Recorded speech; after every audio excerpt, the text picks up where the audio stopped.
चाहे तपाईं एक आगन्तुक हुनुहुन्छ वा इस्लामको बारेमा उत्सुक व्यक्ति हुनुहुन्छ, हामी तपाईलाई यहाँ पाउँदा खुसी छौं। आउनुहोस् मस्जिदको वास्तुकला अन्वेषण गरेर हाम्रो भ्रमण सुरु गरौँ। तपाईं देख्न सक्नुहुन्छ मस्जिदको वास्तुकलाले परम्परागत इस्लामी डिजाइन र स्थानीय प्रभावहरूको मिश्रण प्रतिबिम्बित गर्दछ। टर्कीकी महिला आर्किटेक्ट जैनब फदिल अलुले यस अद्वितीय मस्जिदमा ओटोमन, अरबी र फारसी डिजाइनहरू मिलाएकी छिन्। इस्ताम्बुलको डोल्माबाची प्यालेसमा सबै हस्तनिर्मित तयार पारिएको छ। गुम्बजहरू, झुमरहरू, क्यालिग्राफी, काठको काम, दाग, ग्लास र डिजाइनहरूमा ध्यान दिनुहोस्। सन् 2009 मा डिजाइन गरिएको यो मस्जिद सन् 2010 मा निर्माण गरिएको थियो। अब मस्जिदको संस्कृतिको बारेमा सिकौं। सर्वशक्तिमान परमेश्वरको कुनै चित्र वा मूर्ति छैन, किनभने कसैले पनि उहाँलाई कहिल्यै देखेको छैन। उहाँ हाम्रो कल्पनाभन्दा बाहिर हुनुहुन्छ। परमेश्वर जस्तो केही पनि छैन।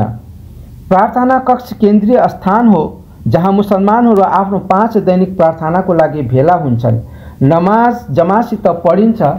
कुरान पढ्न जान्ने र प्रार्थनाको नेतृत्व कसरी गर्ने भनेर जान्ने जो कोहीले पनि यो नमाज पढाउन सक्छ। नमाज सामूहिक रूपमा पढ्दा अनुयायीहरू इमामको पछाडि काँधामा काँधा अनि खुट्टामा खुट्टा मिलाएर सिधा उभिने छन्।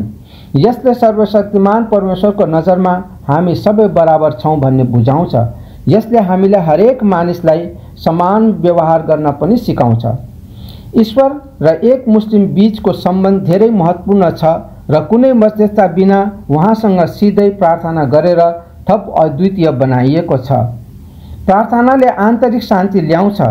मुस्लिम धर्मावलम्बीहरू दैनिक 5 वटा नमाज पढ्छन्। प्रत्येक प्रार्थनामा एकाइहरूको अर्थात् रकतहरूको फरक फरक सङ्ख्या हुन्छ। इस्लामी संस्कृतिमा शुक्रबारको विशेष महत्त्व छ। यो दिन जुमाको नमाजको लागि मुसलमानहरू ठूलो मस्जिदमा भेला हुन्छन्। इमामद्वारा एक प्रवचन दिइन्छ। यस प्रवचनमा इमामले मुसलमानहरूलाई जीवनको उद्देश्यको सम्झना गराउँछ, न्यायको दिनको तयारीमा जोड दिन्छन् र दैनिक मुद्दाहरूको साथसाथै समसामयिक मामलाहरूमा मार्गदर्शन प्रदान गर्छन्। उपदेशले एक आध्यात्मिक र शैक्षिक प्रवचनको रूपमा काम गर्दछ। इस्लामी सिद्धान्तहरूको उपदेशले एक आध्यात्मिक र शैक्षिक प्रवचनको रूपमा काम गर्दछ। इस्लामी सिद्धान्तहरूको गहिरो समझलाई बढावा दिन्छ र जीवनको व्यक्तिगत र सामाजिक दुवै पक्षहरूमा प्रतिबिम्ब र सुधारलाई प्रोत्साहित गर्दछ। प्रार्थना गर्ने क्रममा मुसलमानहरू मक्कामा स्थित क्युबाइड आकारको भवन काबातिर मुख गर्छन्। यो ध्यान दिनु महत्त्वपूर्ण छ। हामी भवनको पूजा गर्दैनौँ। यसले दिशाको रूपमा कार्य गर्दछ र यो एकताको प्रतीक हो। प्रत्येक प्रार्थना अघि एक व्यक्तिले प्रार्थनाको लागि आह्वान गर्दछ अर्थात् अजान दिन्छ। यो प्रार्थनाको आह्वान मात्र होइन, बरु यो हाम्रो विश्वासको स्मरण र घोषणा पनि हो। यो आह्वान प्रत्यक्ष रूपमा गरिन्छ, न कि रेकर्ड गरिएर। पवित्रता इस्लामी संस्कृतिको एक अनिवार्य भाग हो।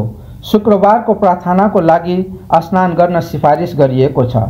कुरान सर्वशक्तिमान परमेश्वरको अन्तिम सन्देश हो, जुन 1446 वर्ष पहिले अन्तिम सन्देशवाहक मोहम्मद सल्लल्लाहु अलैहि वसल्लम माथि अवतरित भएको थियो। कुरानले आदम, नूह, इब्राहिम, इस्माइल, इसहाक, युसुफ, मूसा, हारून, दाउद, सुलेमान, ईसा मसीह धेरै सन्देशताहरूमध्ये 25 महान दूतहरूको उल्लेख गरेको छ।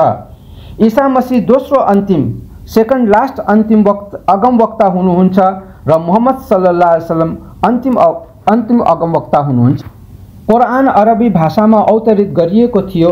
प्रत्येक अक्षर तबदेखि आजसम्म जस्ताको त्यस्तै संरक्षित गरिएको छ। कुरानका कुनै नयाँ वा फरक संस्करणहरू छैनन्। यहाँ झन्डै 2 अरब मुसलमानहरू छन्। ती 90% गैर अरबीहरू छन्। तथापि तिनीहरू सबैले अरबीमा कुरान पढ्छन्। लाखौँभन्दा बढी मुस्लिम महिला, पुरुष, केटाकेटी, बुढाबुढी, युवा युवतीले 600 पृष्ठको यो किताब याद गरेका छन्। यसलाई संरक्षण गर्ने यो उत्कृष्ट तरिका हो। कुरानमा पहिलेका सबै पुस्तकहरूको मूल सन्देश पनि समावेश छ। तसर्थ कुरानको अनुसरण गर्नुको अर्थ तोरा, बाइबल र परमेश्वरका अन्य सबै धर्मशास्त्रहरूको अनुसरण गर्नु हो। के तपाईलाई थाहा छ अगमवक्ता हजरत मुहम्मद सल्लल्लाहु अलैहि वसल्लम माथि अवतरित गरिएको पहिलो वचन के थियो? त्यो थियो इक्रा, अर्थात् पढ आफ्नो त्यो प्रभुको नाउँमा जसले सृष्टि गर्नुभएको छ। उहाँले मानिसलाई रगतको ढेकाबाट सृष्टि गर्नुभएको छ। यो वचनले सत्यको खोजी गर्नुको महत्त्व दर्शाउँछ। सर्वशक्तिमान परमेश्वरले मानव जातिलाई उनीहरूको साँचो स्वभावको बारेमा ज्ञान दिन र प्रत्येक व्यक्तिको मौलिक अधिकारको रक्षा गर्न अनुग्रहपूर्वक इतिहासभरि अगमवक्ताहरू र दूतहरू पठाउनु भएको छ। यी अधिकारहरूमा धर्म, बुद्धि, स्वास्थ्य, धन र जीवनको सुरक्षा समावेश छ। यी सन्देशवाहकहरूले आफ्ना शिक्षा र मार्गदर्शनद्वारा हामीलाई यी अत्यावश्यक अधिकारहरूको रक्षा गर्न आवश्यक बुद्धि र ज्ञान प्रदान गरेका छन् र यस्तो समाजको निर्माण गरेका छन् जहाँ प्रत्येक व्यक्ति एक अर्कासित ईश्वरीय इच्छानुसार फस्टाउन सक्छ। मुहम्मद सल्लल्लाहु अलैहि वसल्लम अन्तिम सन्देशवाहक हुन्। मुसलमानहरू सबै 1,25,000 अगमवक्ताहरू र सन्देशवाहकहरूमाथि विश्वास गर्छन् र उनीहरूसित प्रेम गर्छन्। मुहम्मद सल्लल्लाहु अलैहि वसल्लमका शिक्षाहरू अनुसरण गर्नुको अर्थ सर्वशक्तिमान परमेश्वरका सबै सन्देशवाहकहरूको बारेमा अझ बढी सिक्नु र उनीहरू सबैलाई प्रेम गर्नु हो, जसरी हामी मुहम्मद सल्लल्लाहु अलैहि वसल्लमलाई प्रेम गर्दछौँ। हामी विश्वास गर्दछौँ इस्लामको सन्देश जुन आदम इस्लामबाट सुरु भएको थियो त्यो अन्तिम सन्देशता मुहम्मद सल्लल्लाहु अलैहि वसल्लमद्वारा पूरा भयो। त्यसैले हामी मुसलमानहरू धेरै आत्मविश्वासका साथ सर्वशक्तिमान परमेश्वरका सबै अगमवक्ताहरू र सन्देशवाहकहरूको अनुयायी भएको दावी गर्दछौँ। धार्मिक अभ्यास बाहेक मस्जिदहरूले समुदायको सांस्कृतिक जीवनमा महत्त्वपूर्ण भूमिका खेल्छन्। समुदाय शैक्षिक कार्यहरू, सामाजिक कार्यहरू र परोपकारी पहलहरू सहित विभिन्न गतिविधिहरूको लागि एक साथ आउँदछ।